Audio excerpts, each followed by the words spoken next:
MPC వాళ్ళకి ఏ important అవి, BiPC వాళ్ళకి ఏ ఇంపార్టెంట్ ఇవి. అందరికి 6 సబ్జెక్ట్స్ ఉంటాయి, వీళ్ళకి 3 సబ్జెక్ట్సే ఉంటాయి.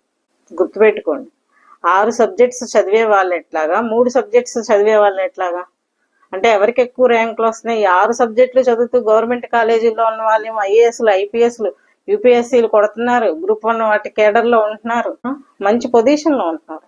ఈ ర్యాంకులు కొట్టి వీళ్ళేమవుతున్నారు? ఇంకొక చోట జాబులకి వెళ్తున్నారు. ఇంజనీరింగ్ లో సీట్ వస్తే ఎక్కువ ప్యాకేజెస్ అని చెప్పేసి అక్కడ చదవటం, అటు సీట్ రావటం, అట్నుంచేమో మళ్ళీ వేరు వేరు ఉద్యోగాలు రాక వేరు వేరు కంపెనీల్లోకి వెళ్ళటం. మెయిన్ బేసిక్ ఎక్కడ ఉంటుంది?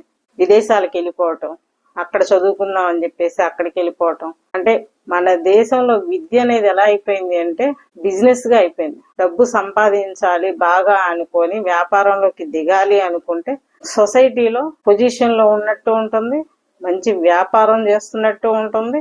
ఇలా ఎడ్యుకేషన్ కాలేజెస్, స్కూల్స్ పెట్టుకొని రండి